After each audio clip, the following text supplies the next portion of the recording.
Tempo comum, 19ª semana, sexta-feira. Tema: 62. Matrimônio e virgindade. Pontos a meditar. 1. O matrimônio, caminho vocacional, dignidade, unidade, indissolubilidade.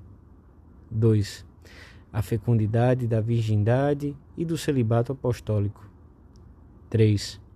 A santa pureza, defensora do amor humano e do divino. Pelo sinal da Santa Cruz, livrai-nos Deus, nosso Senhor, dos nossos inimigos. Em nome do Pai, do Filho e do Espírito Santo. Amém. Meu Senhor e meu Deus, creio firmemente que estás aqui, que me vês, que me ouves.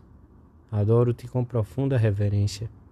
Peço-te perdão dos meus pecados e graça para fazer com fruto este tempo de oração. Minha Mãe Imaculada, São José, meu Pai, Senhor, meu anjo da guarda, intercedei por mim.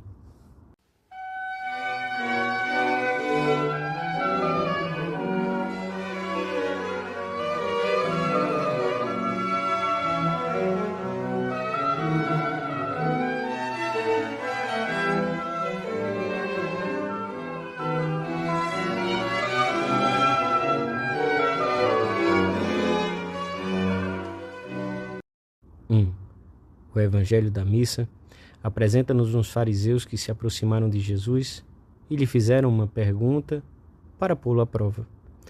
É lícito a um homem repudiar a sua mulher por um motivo qualquer?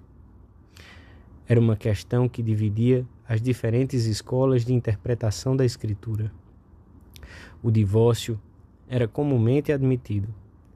A questão que propõe a Jesus refere-se à casuística sobre os motivos. Mas o Senhor serve-se dessa pergunta banal para entrar no problema de fundo, a indissolubilidade. Cristo, Senhor absoluto de toda a legislação, devolve ao matrimônio a sua essência e dignidade originais, tal como foi concebido por Deus. Não lestes, responde Jesus, que no começo o Criador criou um homem e uma mulher e disse: por isso deixará o homem pai e mãe e juntar-se-á com a sua mulher, e os dois serão uma só carne. Por isso já não são dois, mas uma só carne. Portanto, o que Deus uniu, o homem não separe. O Senhor proclamou para sempre a unidade e a indissolubilidade do matrimônio acima de qualquer consideração humana. Existem muitas razões em favor da indissolubilidade do vínculo matrimonial. A própria natureza do amor conjugal, o bem dos filhos, o bem da sociedade. Mas a raiz profunda do matrimônio indissolúvel está na própria vontade do Criador, que o fez assim, uno e indissolúvel. Este vínculo é tão forte que só a morte o pode romper. São Francisco de Sales emprega uma imagem muito expressiva para explicá-lo. Quando se colam duas peças de madeira de abeto, se a cola é fina, a união chega a ser tão sólida que será mais fácil quebrar as peças noutros lugares do que no lugar da junção. Assim é o matrimônio. Para levar adiante esse compromisso, é necessário ter consciência da vocação matrimonial, que é um dom de Deus, de tal forma que a vida familiar e os deveres conjugais, educação dos filhos, o esforço por sustentar e melhorar economicamente a família, são situações que os esposos devem sobrenaturalizar, vivendo através delas uma vida de entrega a Deus. Devem estar persuadidos de que Deus os assiste para que possam cumprir adequadamente esses deveres que configuram a situação em que devem santificar-se.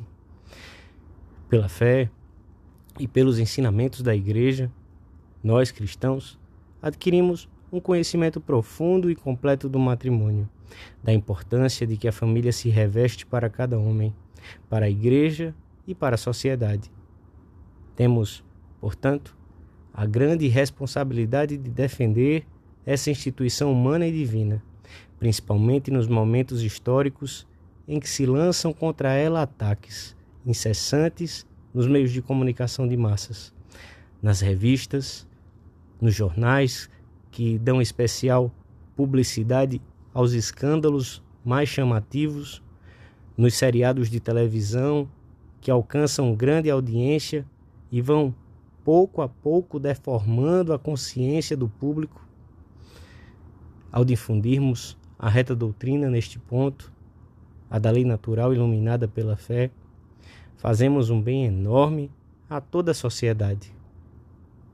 Meditemos hoje na nossa oração se defendemos a nossa família dessas agressões externas e se nos esmeramos em viver delicadamente algumas virtudes que contribuem para a solidez da família.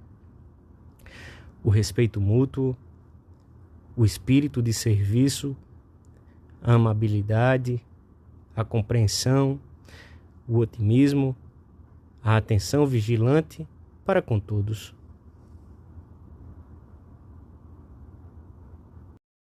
Dois, a doutrina do Senhor a respeito da indissolubilidade e dignidade do matrimônio foi tão chocante aos ouvidos de todos que até os próprios discípulos lhe disseram: se tal é a condição do homem a respeito da mulher, não é vantajoso casar-se. Jesus aproveitou esse comentário para proclamar o valor do celibato e da virgindade por amor do reino dos céus, a entrega plena a Deus, indiviso corde, que é um dos dons mais preciosos da Igreja.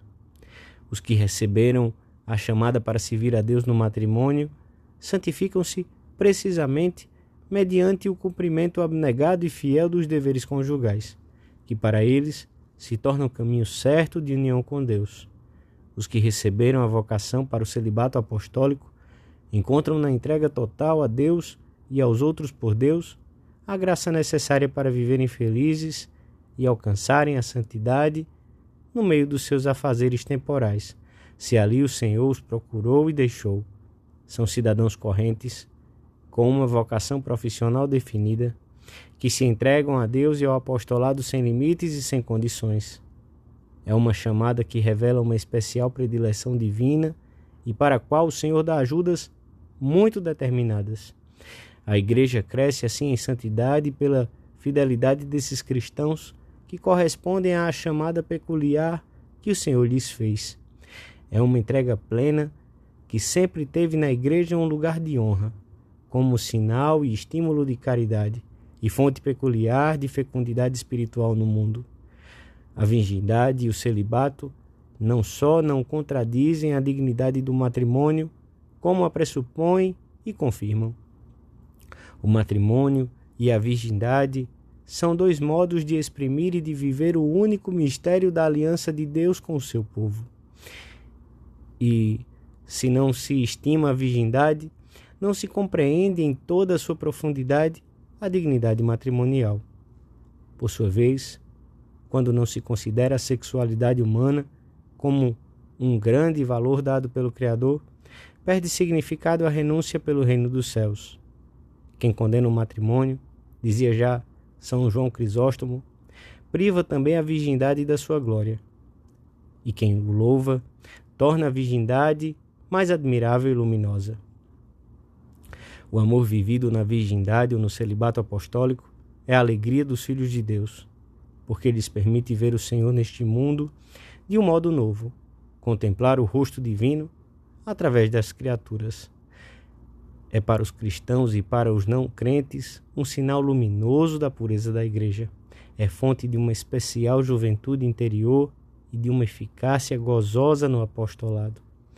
Embora tenha renunciado à fecundidade física, a pessoa virgem torna-se espiritualmente fecunda, pai e mãe de muitos, cooperando na realização da família, segundo o desígnio de Deus. Os esposos cristãos têm, portanto, o direito de esperar das pessoas virgens o bom exemplo e o testemunho da fidelidade à sua vocação até a morte. Assim, como para os esposos a fidelidade se torna às vezes difícil e exige sacrifício, mortificação e renúncia, O mesmo pode acontecer às pessoas virgens. A fidelidade destas, mesmo nas eventuais provações, deve edificar a fidelidade daqueles. Deus, diz Santo Ambrósio, amou tanto esta virtude que não quis vir ao mundo senão acompanhado por ela, nascendo de mãe virgem. Peçamos com frequência a Santa Maria que haja sempre no mundo pessoas que correspondam a esta chamada concreta do Senhor, que saibam ser generosas para entregarem ao Senhor um amor que não compartilham com ninguém e que lhes permite dar-se sem medida aos outros.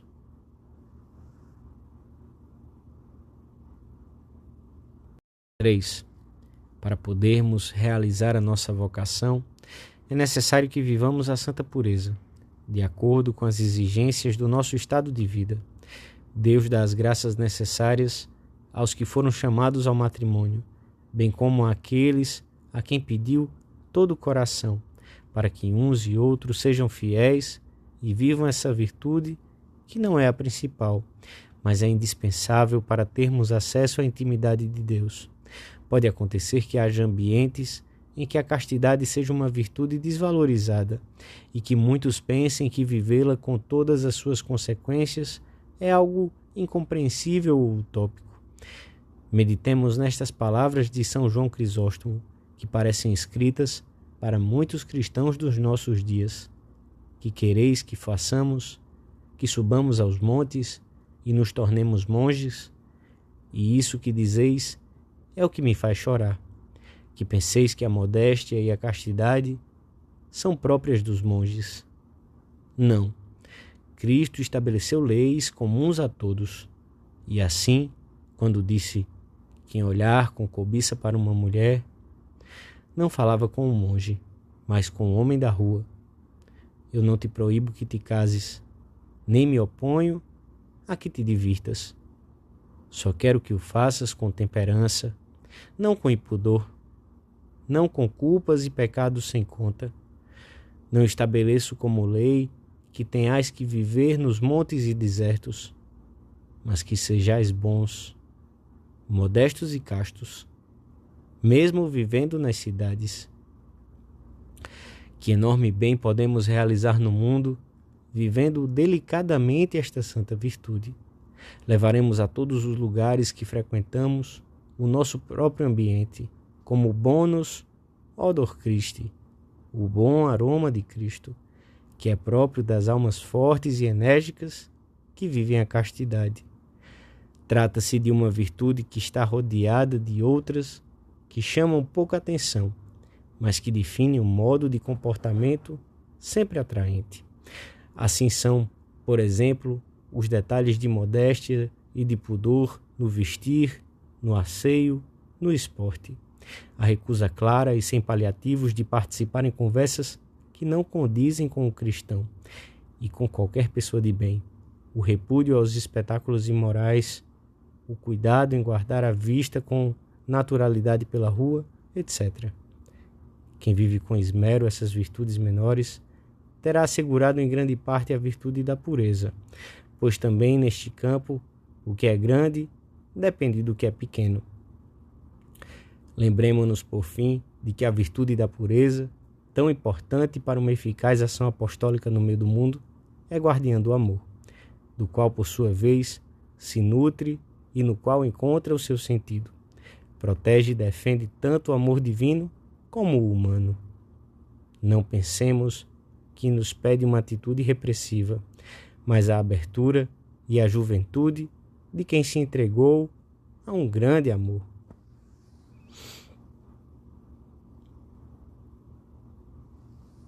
Dou-te graças, meu Deus, pelos bons propósitos, afetos e inspirações que me comunicaste nesta meditação. Peço-te ajuda para os pôr em prática. Minha Mãe Imaculada, São José, meu Pai e Senhor, meu anjo da guarda, intercedei por mim.